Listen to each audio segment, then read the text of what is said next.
I guess it's still related to fundings, but I will talk about something slightly different. I will talk about blockchain-based life forms, which is a term that I've coined to illustrate what I consider to be one of the most fascinating features of blockchain technologies, which is the ability to create those autonomous entities which are both independent and self-sufficient.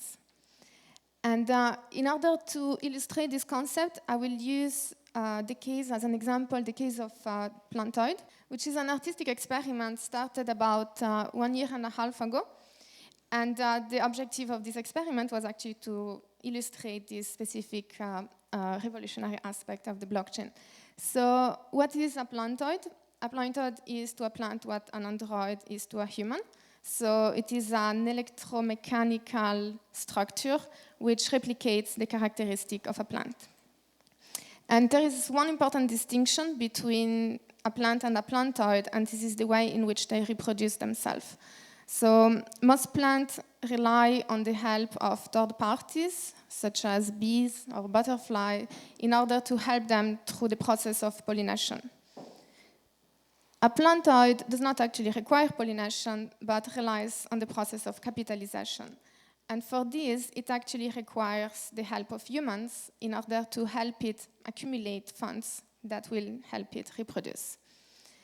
So at the most basic level, a plantoid is made of two basic components. One is a mechanical metallic structure, which is the body. And the spirit or the soul of the plantoid is actually represented by a smart contract on the Ethereum blockchain. And those two components interact with each other in order to make it possible for the plantoid to reproduce itself. So let's go through the reproduction process. The first phase is the capitalization phase. And this is when the plantoid is begging for humans to send some money or some bitcoins to itself. And the way it works is actually quite simple. Every plantoid comes with its own Bitcoin account, and anyone can send funds to it. And the plantoid is constantly monitoring the balance on this account until it realizes that it has acquired a sufficient amount of funds that will enable it to replicate itself. And this is what will trigger the smart contract on Ethereum, which leads to the second phase of reproduction, which is the mating phase. And that is when the plantoid will actually look for human beings that are willing or able to help it reproduce. And the way this works is that the smart contract will then open a call, and anyone can submit proposals as to how they envision to create the next plantoid. And then everyone who initially funded the plantoid can then vote by sending a microtransaction to the Bitcoin address that represents uniquely identified the proposal, and those votes will be weighted by the amount of funds that they had sent in the first place. And then the smart contract on Ethereum will then process that information and will declare the winner. And this leads to the third and last phase of reproduction, which is when the plantoid will then be able to hire a human being in order to create a replicate of itself. And this is achieved by the plantoid simply signing the Bitcoin transaction in order to transfer the funds it had accumulated to the Bitcoin address of the selected proposal. And this is done in collaboration with the artist that created the plantoid, which also hold a signature on this account. And then on top of this, there is a pyramid scheme, which is designed in order to encourage the artist to create an actual quite a beautiful plantoid. So whenever the plantoid accumulates a sufficient amount of funds to reproduce itself, it's sending a portion of those funds back to its parent, to the plantoid that actually generated it. And it's also sending a portion, small royalties, to the artist that created that plantoid. And so this means that every artist has a really strong incentive to create the most beautiful plantoid as they can, as well as to maximize the visibility of this plantoid and to encourage people to make remix or to create derivative plantoids, because this is the way in which it will maximize its profits. And so we can see that these go a little bit counter the traditional conception of copyright law, in that it is generally based on the concept of scarcity or exclusivity. But most importantly, it does shift the model around, because instead of funding an artist and hoping that this artist will actually create works that we keep liking, we can now fund the art piece itself, and it will be the art piece that will select and hire an artist that will be in charge of replicating it. So to some extent, this is the extreme of the open source model, in which the art piece actually acquires a life on its own and can evolve independently of the will of the original artist.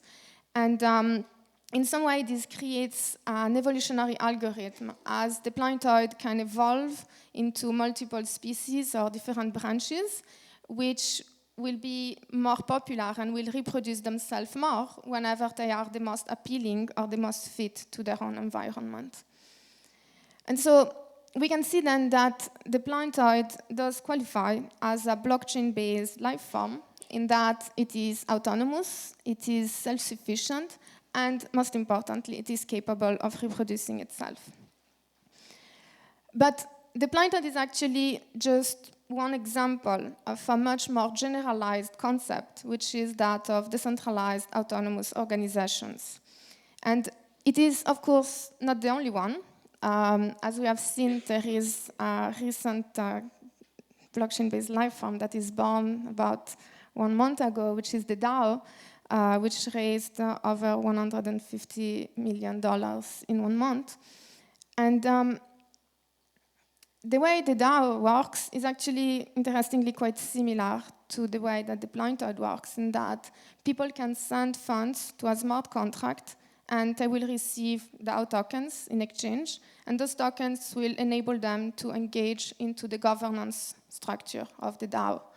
And then anyone can submit a proposal as to how they envision to spend those funds, and the token holders can then express their opinion according to how many tokens they have, as to whether or not to fund those projects. So even though the DAO does not have a physical instantiation in the physical world, it does nonetheless qualify as well as a blockchain-based life form, in that it is autonomous, because it is indeed a leaderless organization that is governed through the code of the smart contract. It is self-sufficient because it is able to collect funds and ideally to actually receive return on investments on the project it has funded, so that it can continue to operate over time. And finally, it is capable of reproducing itself, because the model, the generic framework of the DAO, can actually be forked and modified and replicated in order to give birth to a variety of different DAOs.